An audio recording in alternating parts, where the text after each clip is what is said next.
In this video, I'm going to share 5 steps that you can do to create a timetable so you can be ready for your summer exams. By doing this, you're going to have less pressure, less stress, less anxiety, and you're just going to be way ahead compared to everyone else when the exams come. The first step is have an end goal for each month. So what I mean by this is, what do you want to cover when January finishes? What do you want to cover when February finishes? By you knowing what you want to achieve at the end of each month, it keeps you accountable, because yes, you're going to do things week by week basis, but then life takes over. But when you know that you need to finish all these things by end of January, regardless of whatever happens in a certain week, you know that you need to get this done. For example, by end of January, I want to complete all my notes for all these modules under the subjects I'm doing. By end of February, I want to have finished 10 exam papers for these subjects that I'm doing. Of course, I'm using these numbers as an example. You can adjust those numbers according to yourself. And when you're able to look at it like that from a top end perspective, it makes things a lot easier. Yes, you take this week by week basis, you study, you work, no problem. But you also want to know what that end goal is when the month finishes. So at least it makes you feel better when you've achieved it, and then you can move on to the next goal for February, March, so on, so forth. The second step is start small. Don't be building a timetable where you're going to say, okay, I'm going to do 20, 30 hours of work per week. If you have not done 20 or 30 hours of work per week before, what makes you think you're going to be able to do 20 or 30 hours of week now? Think about it. You have not built the habit yet. So when you go and do something so extreme like that, it's only going to demotivate you. You're going to try it for the first week and you're going to find it so hard that you're just going to give up, and you're going to say, okay, you know what? This is too hard for me. I'm getting depressed. I'm getting sad. I'm just not good enough. Then you're going to get these negative thoughts. Pressure's going to come at you. You're going to compare yourself with other people. And this is why you want to start building small. So what I mean by this is, for example, the first week you're going to say, from Monday to Friday, I'm going to do 1 hour each day. It could be 1 hour. It could be 30 minutes. It could be 2 hours. What I'm saying here is start small first. So you start 1 hour Monday to Friday, and you do that for 2 weeks first, because you want to build the habit. Don't worry about anyone else. Don't worry about what the other person's doing. Don't worry about what your friend's doing. Focus on yourself. Okay, for these next 2 weeks, I'm going to start doing 1 hour each day for these subjects, this subject, this subject. Now, once you've done that, once you've been doing that for 2 weeks consistently, you've been doing 1 hour each day. The following week, now you increase that and you say, okay, I'm going to add half an hour each day. So now I'm going to study for 1.5 hours. I'm going to do 1.5 hours Monday to Friday. And then I'm going to do that for the next 2 weeks as well. And then again, you're building your capacity. So this is the thing that people don't realize is, you think that 1.5 hours might be so much at the beginning, but because you're used to 1 hour now for the last 2 weeks, adding half an hour, it's not going to be so much of a big deal. So this is how you start small. And as you start small and you build up, then eventually you can start doing 2, 3, 4 hours, because you built the foundations, you built your capacity. There is no point in you going and starting straight away and say, okay, I'm going to do 20 hours, 16 hours. Oh my gosh, I'm going to do an all-nighter.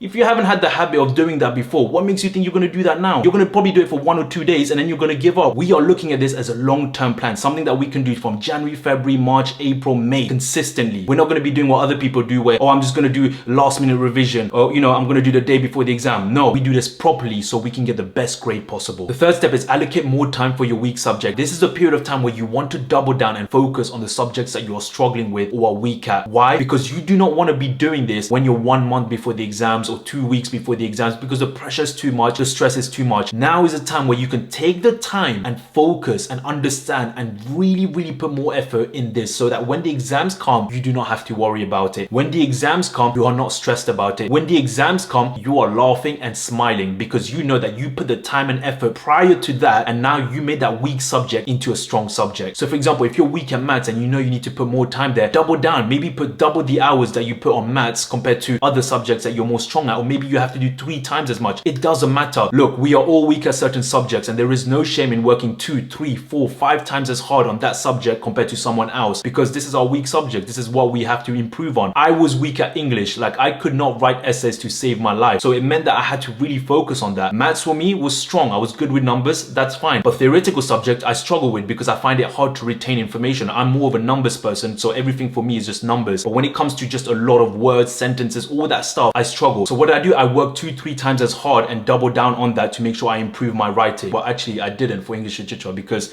what was that? That was just poems, and it was just memorizing. How is that even writing? You're just memorizing poems. Okay, well, you know what I'm saying, right? So if you have weak subjects, now is the time to double down and put the effort, so that when the exams come, you don't have to worry about it, you don't have to stress about it, you don't have to feel pressured about it, and you're smiling. The fourth step is prepare for the unexpected. As you're doing your timetable and you're sticking to your routine, you're going to see that life is going to come at you from all directions. You're going to have things that that's going to be outside of your control that is just coming at you, and you're going to have to deal with it because it's quite serious and it's high priority. And I just want you to know that that's completely natural and normal. It happens to all of us. What you have to be aware of is how you deal with that situation, because it's not about the situation itself that's bad. It's about how you go about dealing with that situation, how you go about overcoming that situation, which is the most important thing. So when those things happen, you say to yourself, okay, today I'm not going to be able to work, but that's fine. I'm going to catch up on this on the next day or the day after because this takes priority right now, and I'm not going to beat myself up about it. That's it, done. And when you do this, you just keep the momentum going, because remember, this is all about momentum. If you lose momentum, it's harder to get the momentum back up. So you want to make sure that you minimize the loss of momentum. That's the most important thing. Yes, when things happen, it happens, but we need to get back on it as quickly as possible so we can get the momentum up and running and we can keep pushing forward. And the last step is enjoy. Now you might be thinking, what do you mean enjoy it? Like this is work. But let me tell you this, when you have structure, when you have a routine and you stick with it and you start building that habit and you get momentum, you feel good about yourself, especially when you know that you've done the work. Think about that. Think about a time when you've actually achieved what you set out to do. How did you feel? Even if it was something that you didn't like to do, but you know that you sat down, you worked, and you achieved it. It made you feel good, right? So it's the same principles here, is that when you build that routine, you don't have to like what you're doing, but you're building yourself a routine. You have a purpose. You have a purpose of when you wake up, okay, I've got to do this.